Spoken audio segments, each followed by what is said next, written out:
Hi, I'm Kabir. What I'm going to talk about today, remote development, but without dealing with the networking. More generally, I'm going to talk a bit about some problems that arise when you build a remote development team and how you can think about and categorize those problems. And we'll dig into the networking side. First, a bit about me. Right now, I work on networking and services at a company called Tailscale. If you haven't heard of Tailscale, towards the end, I'll talk a little bit about what Tailscale is doing in this area of remote access and why I'm excited to be working on it. At Tailscale, we let you do some pretty neat networking things without really having to think about the networking. Like many folks in the industry, I started my career as an engineer. I got really frustrated about all of the things they don't teach you in college. And since then, I've been working on security and developer experience for the developers of today and developers of the future. And turns out it's not as straightforward as you'd like it to be. I think when you join a new organization, you're excited to commit code and ship features and help solve problems. But generally, the first 10 to 20 issues you run into are things that you really shouldn't be running into. There's things that get in the way. There are things like, is the development environment I'm working in working? How do I connect to a database or Grafana or a CI tool? What about DNS? Why does DNS always break? Isn't it supposed to be so simple? Who is Jenkins? And it's not just when you join a new company. Join a new team, onboard to a new project. It's very apparent when you're a newer developer in your career, and it happens at almost every organization.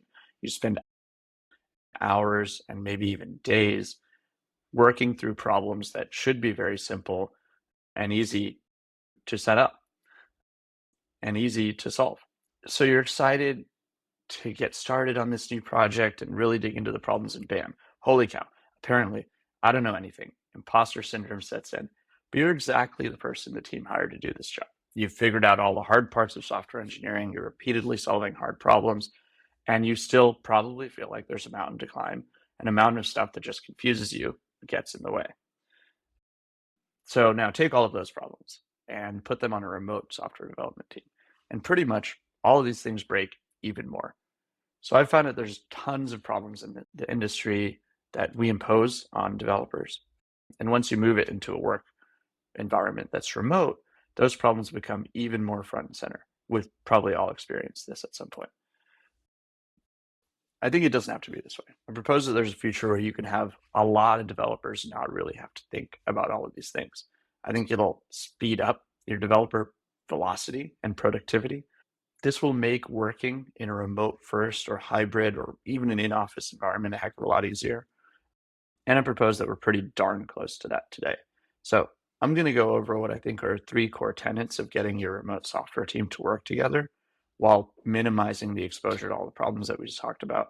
And I know today there's a million ways that organizations try to solve these problems. I haven't really found a single one that does all three of these things well, but I think we're close to finding that. And I don't think any one of these things will solve your DevX problems, but a more holistic approach might. So first off, I think there's a challenge here, working collaboratively with your team, no matter where they are or how they write their code. When you think about this challenge, you might think he's talking about Slack. Didn't we solve that a long time ago? And yes, Slack helps with that. But I think this is really around the developer experience involved in remote work. There are tools in this space to help developers build and write and deploy code for review a lot more easily in a remote first world. I think what Gitpod is doing is amazing in solving this today. It's making sure that your team, no matter if they use Emacs or VS Code, or they work in a zero gravity chair or in a van or from cafes in Brooklyn, they can easily collaborate and never have to worry about all the details of what localhost is or how to connect to their development environment. They don't have to worry about Jenkins. They just work collaboratively wherever they are, however they like to do it. The second challenge, making software that scales without actually having to think about the infrastructure that it scales on. I think we've been working on this as a community for as long as I can remember. I don't think we've quite gotten it right. I think this is where the concept of serverless is headed, but then again, I'm a bit biased there.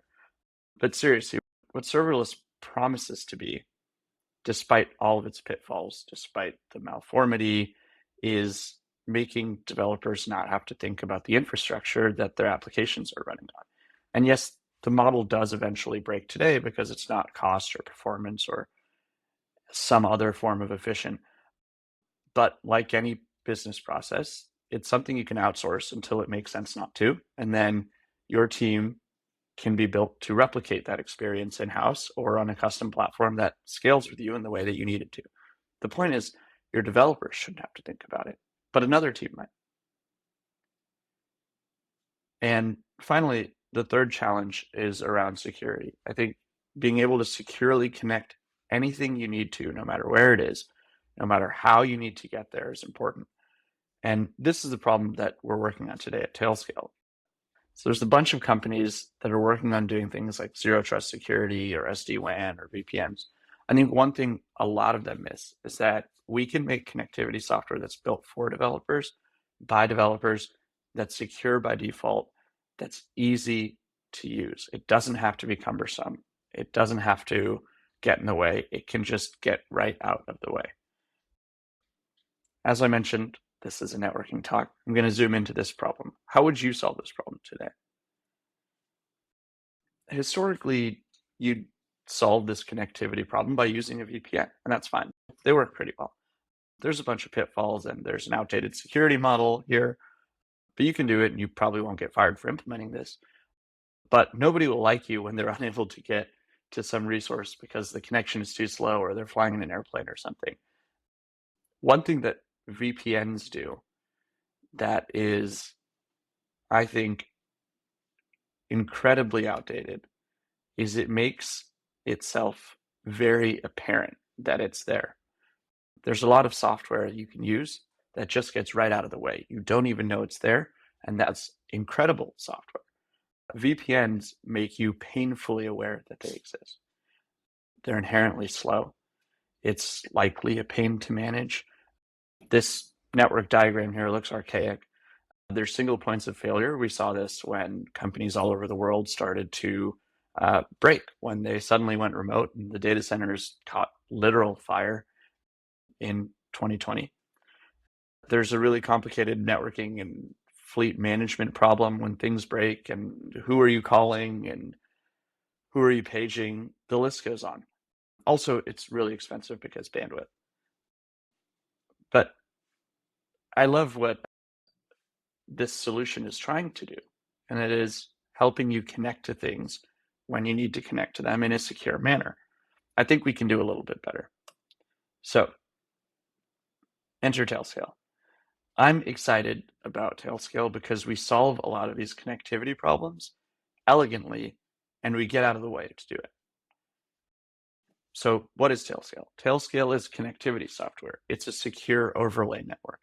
It helps you connect to all the things that matter in your organization, to the people and services that matter in your organization. And we take care of the complicated networking to make it all happen. So again, your engineers and services can securely and directly talk to anyone or anything they need to without having to think about the networking. I think that's the important piece here. Now, secondarily, we get right out of the way. There's no concentrators that have to catch fire when your team suddenly works remote. It's direct, mesh capable, and it just sits in the corner of your laptop or your server or in the background on your iPhone. So really, Tailscale is a network you define.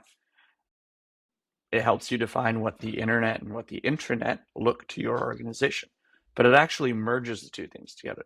So it just looks like your internet, and we call this personal internet a tailnet. You can do things like implement access control lists. You can do things like invite contractors to your tailnet. You can easily SSH into devices without doing the key management, but with the same key exchange built right in. You can easily share development environments with your team or expose endpoints to other third-party services that are outside of your organization. You can do all this with your tailnet with simple commands that you're familiar using.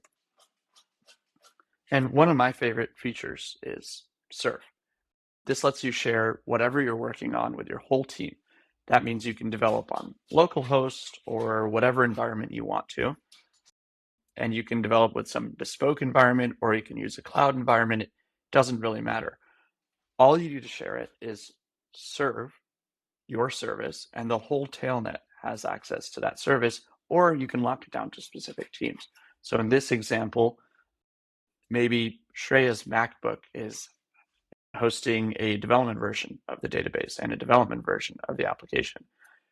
Shreya can serve that application to her whole engineering team and maybe block off third-party services. And you can take this a step further and say, maybe I do need to talk to that third-party service. This doesn't need to be private because the team has validated it. Shreya can then upgrade this to what we call a funnel. So equally important, if not more, is the ability to share your services with third parties and APIs to make sure your service is available with some of the standard auth technology that's available today. What you can do is use funnel and share this with a third party.